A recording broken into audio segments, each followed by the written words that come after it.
Hi everyone! Aloha from Pat and Nita in Hawaii.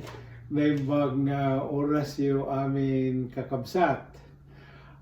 Abiding love. May kadwang paset.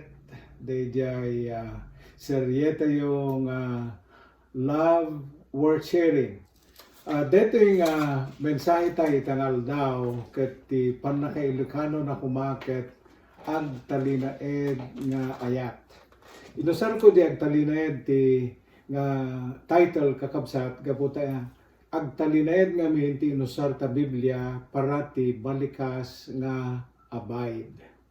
So, dito man ti meaning na kakabsat ti makungkuna nga abiding love.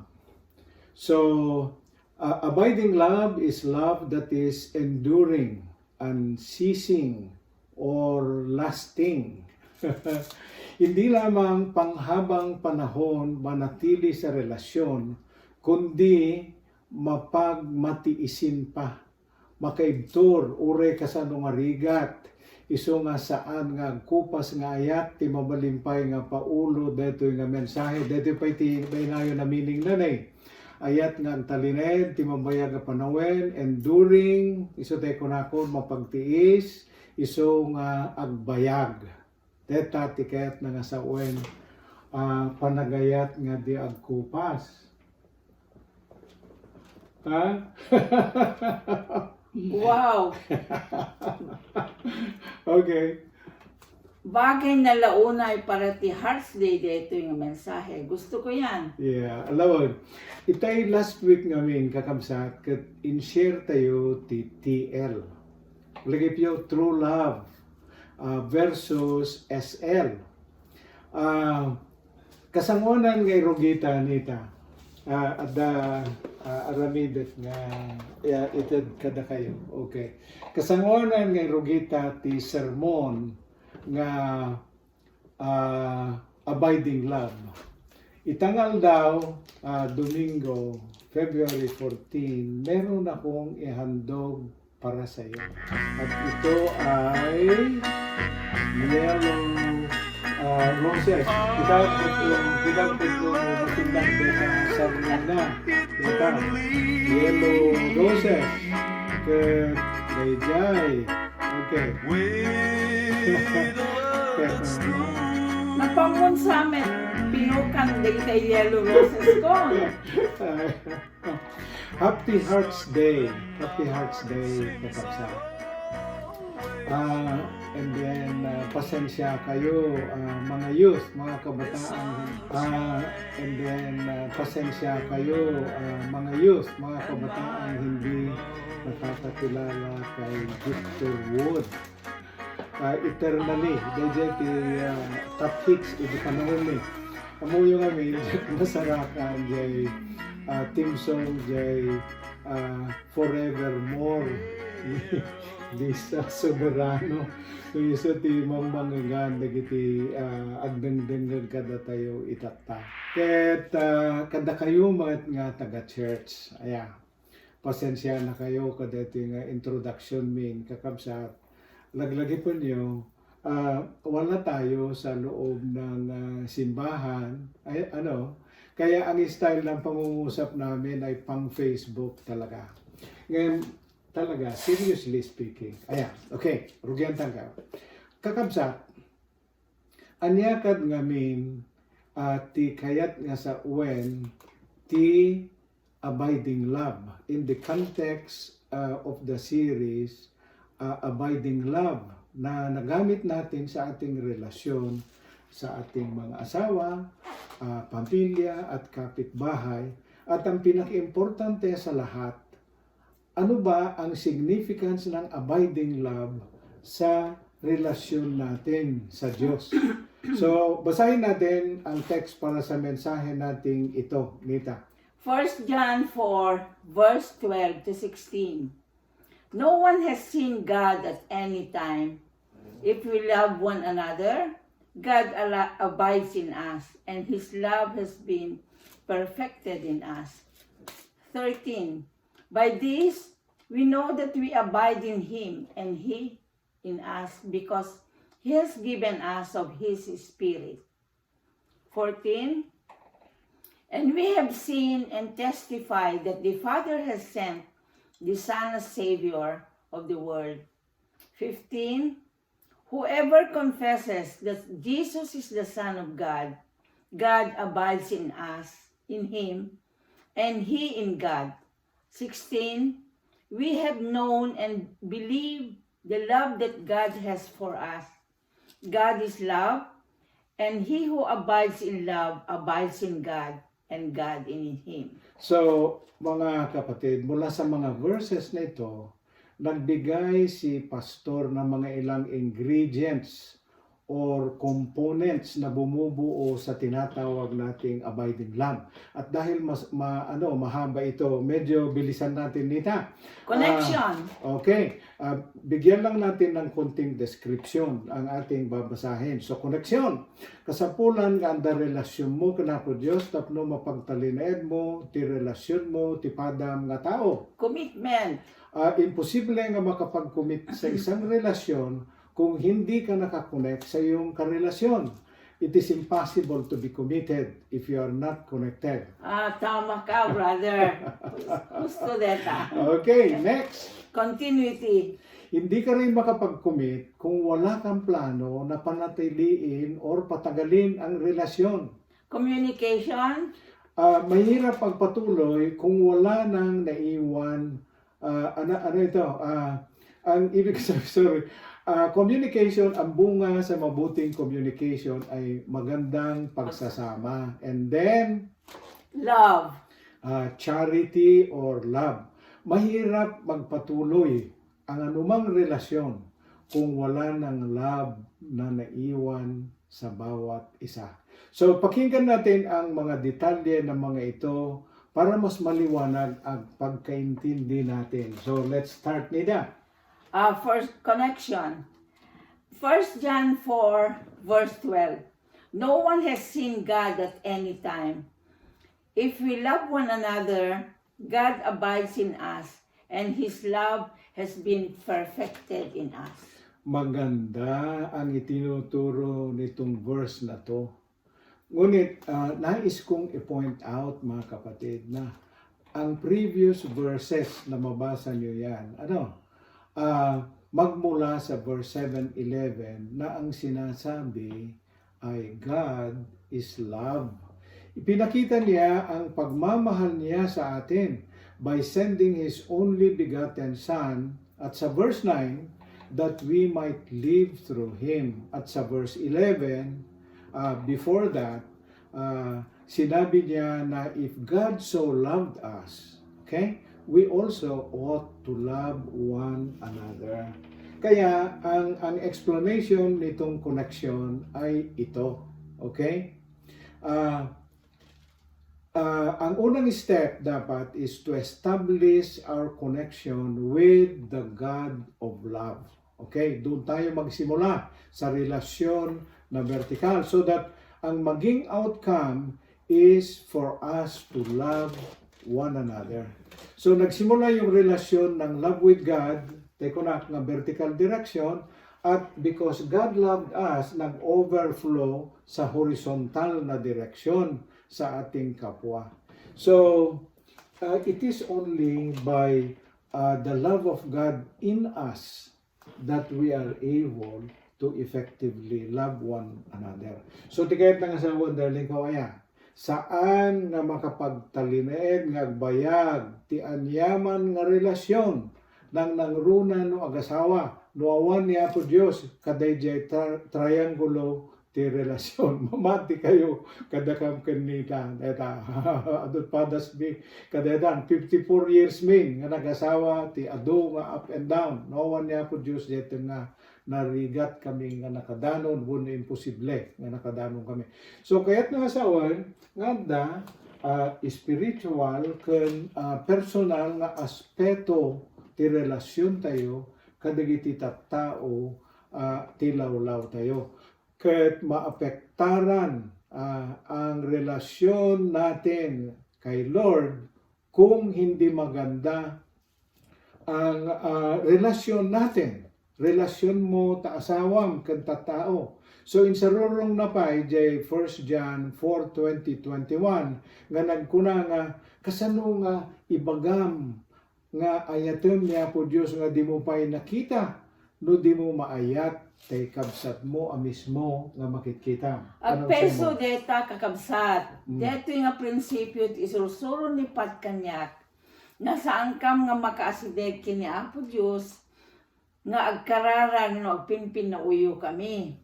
Masapul nga ornusen mi jay horizontal relationship mi nga umuna tapnon makadanong kami di vertical relationship ngaya asideg mi Wan, kas kinabutos. parigan kumano nagdisputir ta kasanguanan ti panagvideo ta.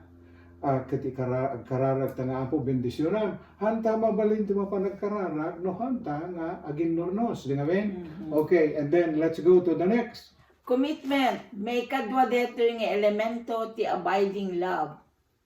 1 John 4:13 says, by this we know that we abide in Him and He in us, because He has given us of His Spirit. Okay, so ang keyword nito, makita yun dayjay, we know. So napanijay. Pagsayata na dito kat makita tatabagbagitan doon na isyot tamutla ngayon. Okay, kailangan makilala natin ang Panginoon hindi lang sa pangalan kundi pati ang kaniyang karakter, kaniyang purpose and all His ways. Ngayon, anya ti masapul tayo nga amuan kadaytoy. So, jay by this we know that we abide in Him ken tisarsarita na kadaytoy. If we love one another, okay? Dayjay tisarsaritaan na, dayjay we know.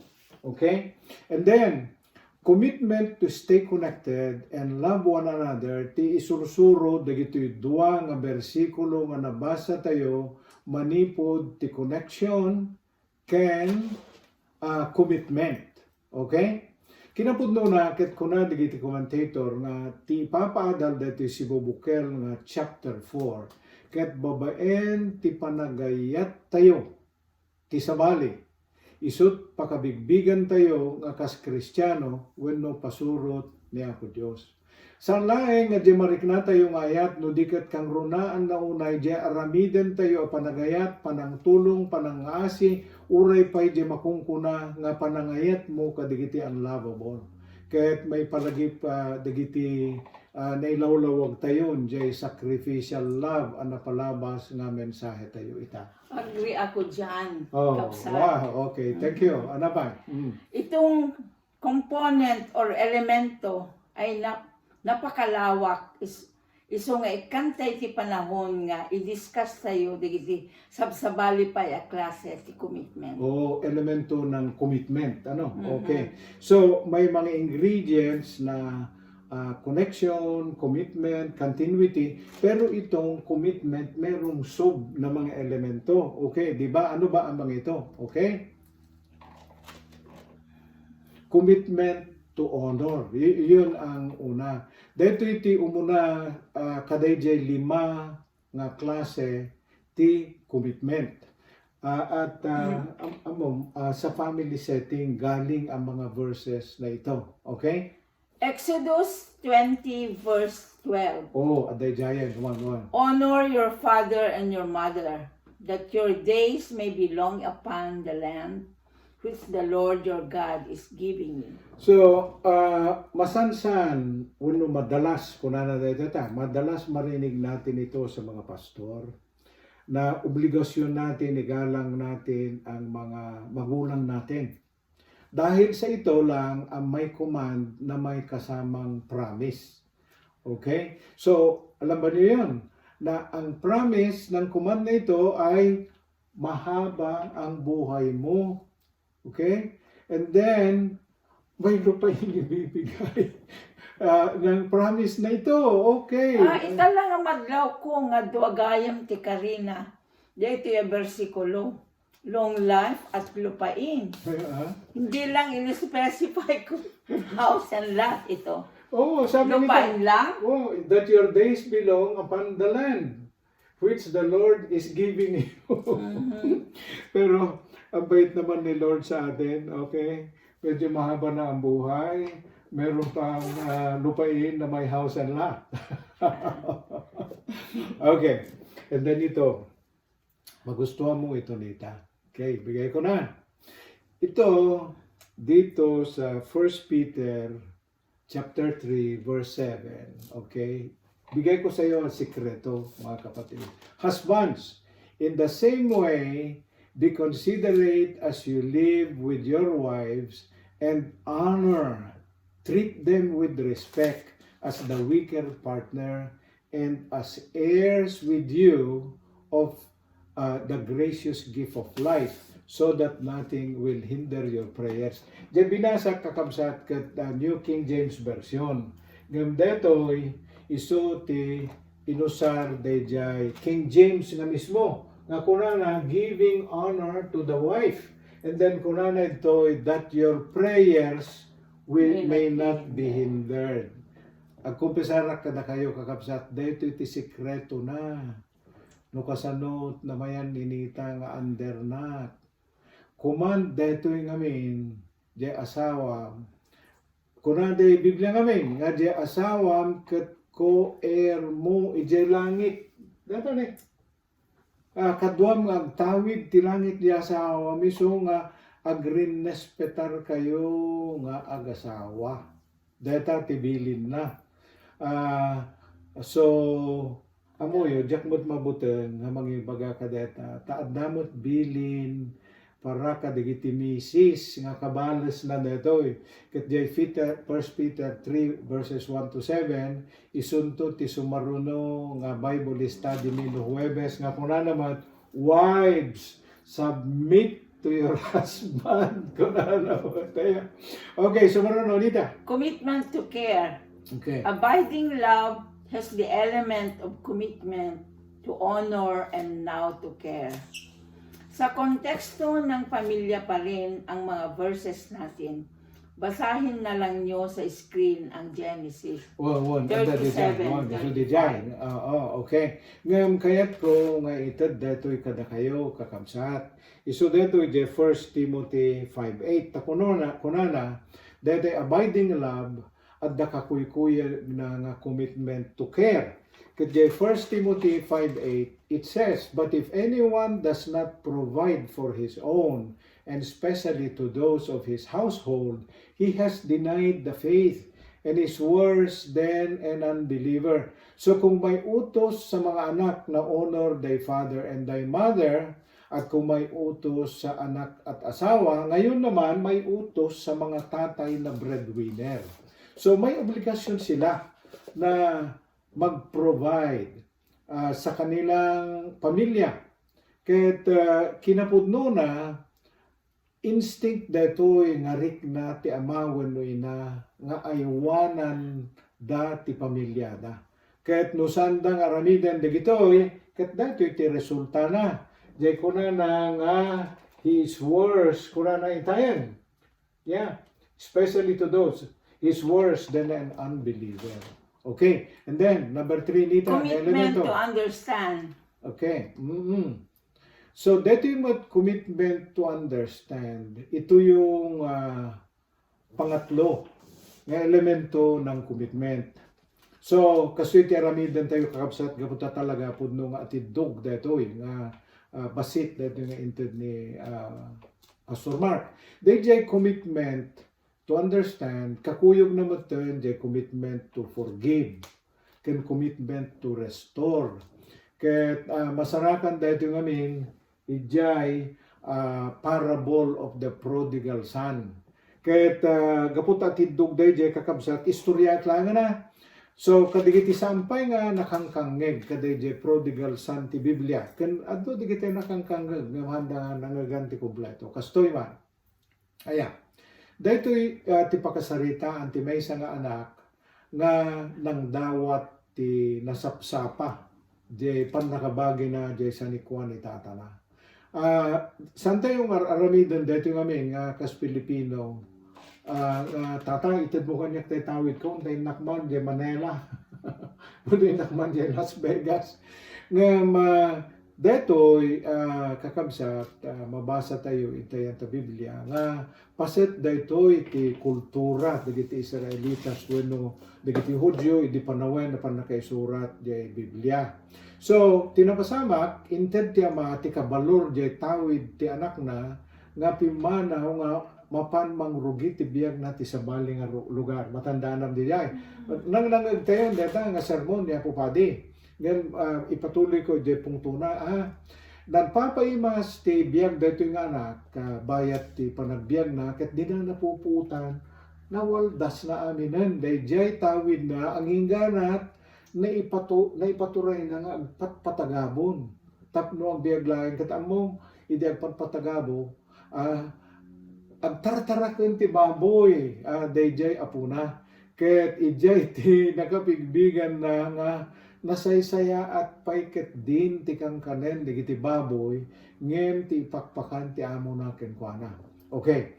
So dayjay isut nakapanunutan na. Dito iti hanunay nga madengdengagan ta sermon. Dipot patinggana. Isut nakapanunutan na nga nagawid laangen kanitatang na ta isulang kanon ti pagpaalilaan na kasgay ti napanunot na ket naisang sa ngayan ti naggibusan dito yung istorya gaputa idi masungad dito ti yan ti highlight na dito ya ta idi masungad paylaen je anak je balayda si iiliw ti ama anapan nangarakop ti nagbabawi nga bayang gudaw nga anak na ket inaruwatan na impadayaan na pay tinagsubli nga anak na nga nagimunan jay inauna gaputa impagarup na nga isukumat mapadayawan gaputa nagtalinaed nga napudno ti amana. Kasano nga ron pa naka-applicable the commitment to understand, forgive, and restore ka dito? Okay. Jay commitment to understand. Dito yan tileksyonan. Seryoso dito yan kapsat din ganyan. Kaya't nasa uwen nga tapno ang bayag ti relasyon yung agasawa. Okay? Or anyaman na relasyon. Okay? Masapol nga ilawlawam ti panagawat mo tay karelasyon mo tapno agtalinaed ken manayon ti relasyon yo. Saan laing nga husband and wife ti pakayaplikaran na detoy no di pay ket anyaman nga relasyon. So detoy nita tandaan detoy ikam ti allowance nga adda na saysaya at nga kaipapanan ti naisao gunay wenno aksyon nga naaramid ti sabali nga tao di mo ikan ti dakes wenno negatibo nga kay papanan jay makitang kanyak no daduma. Ket matuto sana tayong paghiwalayin. Dati yan, ang naging maling nagawa ng tao at ang mismong tao. Ha? Teka, kapsat, medyo malalim yata ang yung statement mong yan. Sige, paliwanag mo nga. DJ father ni prodigal son. Okay? Okay? Nasaktan nga sigurado jay pag-iwan sa kanyang anak. Okay? Kada tayo nga Pilipino, sigurado kunam siguro ti kunam kaya mo ti suminan diag talaw ka nga ron. Game awan ti ipabalong ko kung ka pambarakon. Isat Pilipino. Ngunit kahit nasugatan, dito na nasugatan ng pusong ng ama at nalungkot sa pag-iwan sa kanya ng kanyang anak, hindi nagbago sa kanyang kaisipan na anak pa rin niya si prodigal. Mawadam na dyan, nasakit dyan naramid na, ng anak na pala. Okay, day jay ti kunak nga panangilawlawa, jay panagawat. So, hindi nawala ang pagmamahal niya sa kanyang anak kahit na siya ay nasaktan. So, just like the abiding love of Christ, okay? He hates the sin but loves the sinner. Kaya mahal pa rin ng Diyos tayo. At yun ang magpapaliwanag sa sunod na commitment. Okay? Commitment to forgive. Luke 15 verse 20. So he got up and came to his own father. But while he, the prodigal son, was still a long way off, his father saw him and was moved with pity and tenderness for him. And he ran and embraced him and kissed him fervently. Napangko ko kapsat, napangko inikanti highlight na. While he was still a long way off, the prodigal son, adayo pa ila yan jay balayda ngam amuyo nalawa jay solarda adapay lang jay ruangan, okay? His father saw him, and then nagtartaray jay ama na kitam detoy. He ran and embraced him and kissed him. Okay, nita. Nakita mo jay kinulurak nga phrases. Malayo pa lang ang anak. Hindi ang masakit na pag-iwan ng anak ang nasa isipan ng ama, kundi yung pagmamahal niya sa umalis na anak. At diyan sa dulo ng bersikulo, sinabi, the father ran to meet his lost son and embrace him. Di ba ganyan ang ginawa ni Lord sa ating mga makasalanan nung tayo bumalik sa Kanya? Ang father sa parable ay inihambing or inihantulan sa ating amang Diyos, nag-aabang, okay, sa mga anak niyang umalis dahil sa kasalanan at siya'y naghihintay para salubungin niya tayo at yakapin. So, itong maliwanag na example ng God loves the sinner but hates the sin. Maliwanag ang teaching, di ba? Yeah. At idagdag ko na rin, mga kapatid, dapat ready tayo na magpatawad dahil sa tayong lahat na minahal ng Diyos ay pinatawad niyang lahat.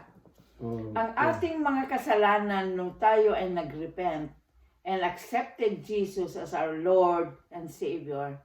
At this point, we have already covered the 4 ingredients of abiding love: commitment to honor, to care, to understand, and to forgive. Ngayon naman ay commitment to restore. Okay, paano yan? Luke 15 verse 22 to 24. Okay. But the Wala father, lang yung verse, diretso yun na nabasahin. but the father said to his servants, "Bring out the best robe and put it on him, and put a ring on his hand and sandals on his feet. And bring the fatted calf here and kill it, and let us eat and be merry. For this my son was dead and is alive again. He was lost and is found, and they began to be merry." So, nagsasala na. Ag sino kat taman lain. Okay, barbara na lawlaway. Tayo mo. So, okay. Take ko ba? Okay. So, nagrigodong kami basit kani bakit kaputa. Dito yan. Okay. Now, dito yan kakamsat. Di ba meant na mag-decide ka na bumalik sa Diyos? Ako'y lalapit dito para makita nila. Okay? Nakaabang na ang amang Diyos na magpatawad at nakahandang magbigay ng restoration. Ang kukuyog amin digitoy nga paset ti abiding love, kakabsat. No kung nagtanto ka kanapo Diyos, at damat keng ka ti commitment to care for others. Saan lang at tabagbagim ti pampanunutem, no di pa'y ket ti pakaseknan ti sabali. Tati may nga Kristiyano, ket committed to understand, committed to forgive, and committed to restore. Okay? Anamet ti tay tao, sapay nga agsubli-subli pay laing. Wan. Ara, de saludsud detoy. Ayan. Yeah. Anamet ti sumbat mo nga rod jay problema nga no pinakawan mo tay tao, sapay nga agsubli-subli pay laing jay dati nga napalabas no pudno metla pinakawan mo. Po, advice. So, narigat deta kakabsat at dapat lalinamag tinapalabas ko na maya. Okay. Saan nga imbaga ta Biblia nga agtinag nga happy ending and they live happily ever after kasla fairy tale ti amin nga relasyon. agpepeso data kakabsat, pati dakam kunita. At da kinapudno na, dayjay pagsasaw nga it's hard to forgive, but it's even harder to forget. Di kita challenges ti relasyon ti biyag ti may sa Kristyano, apakasapulan ti panagkapet tayo kinapod Diyos ti amin akanito. Okay? Dayjay ti makaparigat ti proseso ti restoration and forgiveness. So, masumbatan deta kadayjay panggibos tayo nga bersikulo nga makasakop amin kadigiti nga elemento ti abiding love nga nagsasaritaan tayo. Tangem itapos tayo mampailaeng jay sa bali pa nga elemento ti abiding love. Okay. Continuity. 1 John 4:14.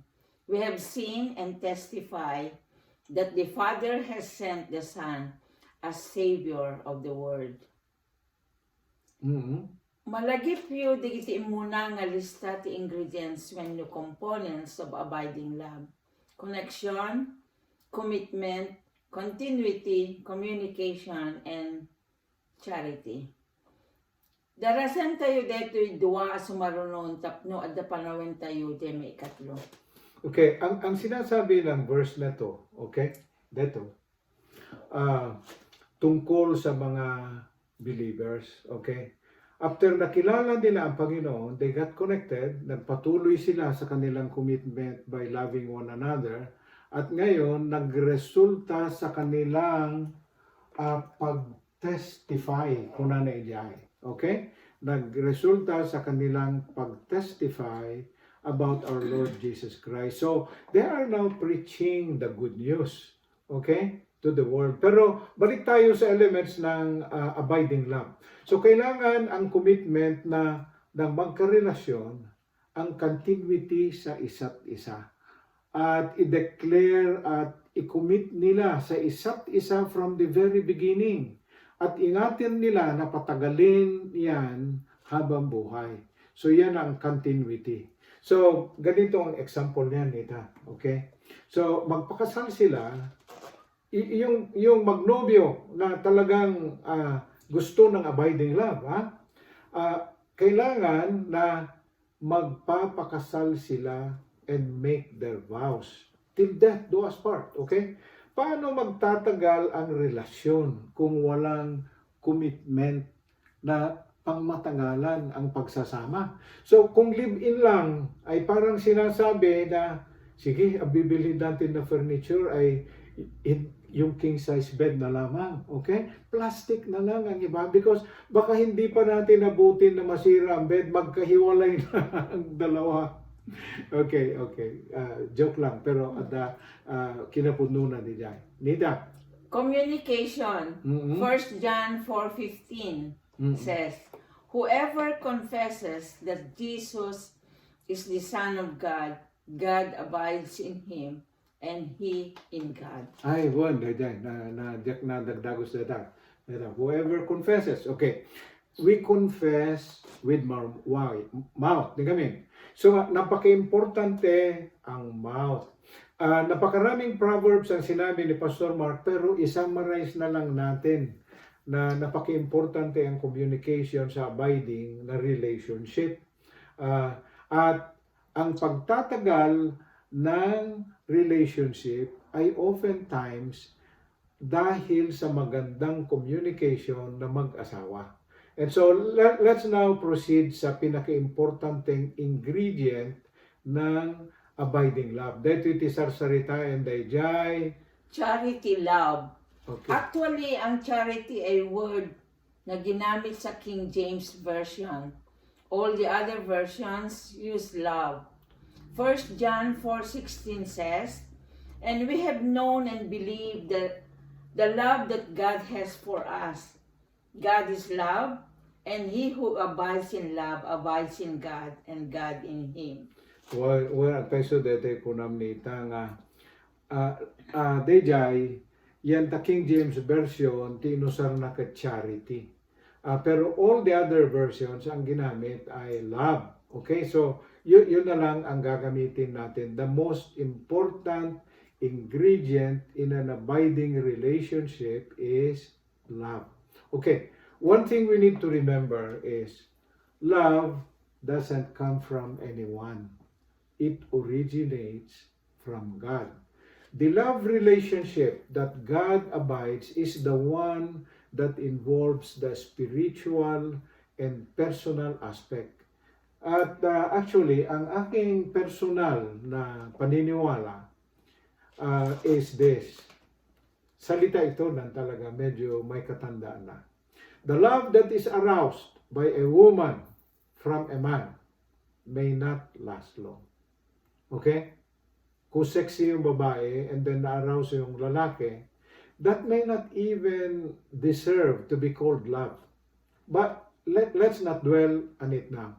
So in closing, let me read for you a verse that encompasses all the elements of an abiding love. Yung pinaliwanag namin na element ng connection, continuity, commitment, communication, and then love. Dito nakasaad lahat. It encompasses all of those. And so I would like na sa aming pag-end, mga kapatid, basahin natin ito. Okay? Yan. Though I speak with tongues of men and of angels, but not of love, I have become sounding brass or a clanging cymbal. Ibig sabihin yan, mga kapatid, kahit na sa iyo pa lahat ang mga love, lahat ng mga gifts, kung walang love, bale, agkalkalanggikan laang nga cymbals. And though I have the gift of prophecy, naglaing ang sao, o glaing ang mangipudno, kasto, and understand all the mysteries and all knowledge, may lawlawag na amin ta Biblia. And all I have, and though I have all the faith, puno, da sinagin na lumain, so that I could remove mountains, but have not love, I am nothing. And though I bestow all my goods to feed the poor, charity, idonar mo amin na pensyon mo, upat balbalay mo, okay? And though I give my body to be burned, but I don't have love, it profits me nothing. Napayaw na iti kabaloran, makita mo nila, diyan? Okay? And then, sumaruno, ibagana jay, versikulo 4, ginganat 7. Love suffers long and is kind. Okay? Kabalan nat agtiis. Okay? Hana umapapal. Okay? Love does not parade itself, nga mapamoy pangpangas. It's not puffed up. It does not behave rudely. Okay? It does not seek its own. It is not provoked. It thinks of no evil. Does not rejoice in iniquity, but rejoices in the truth. Bears all things. Believes all things. But hopes all things. Endures all things. Yan, jay dadaan na version kat awamot dito yan datay love doesn't keep record of wrongs. They jet explanation na that ay kasanong ang sugli-sugli pay digi na palabas. Somewhere ijay sa bali nga version dato kunana ijay love does not keep record of wrongs. Hantayo nga ginandaneng kadagi jay saksakit tinakem tayo kakabsat. And then the versikulo 8 kunana love never fails. Okay, kinapudno na, tipagpatinggaan na dito ikat de versikulo 13, kakabsat. De kunana ijay, de maudi, and now abide in faith, kunana. Jay. Dito yun, na neunak na. Love bears all things. And then, de maudi, kunana itoy, and now abide in faith, hope, love, these three. But the greatest of this is love. So, bunudot de jay panangigibos ni Pastor Mark. You see, love is the greatest thing. It is the highest form. Dahil sa ang love, siya ang nagre-restore sa atin. Love, siya ang God saves us. The love of God saves us. And then, ang pag-ibig ng Diyos, yan ang nagpapabago sa atin.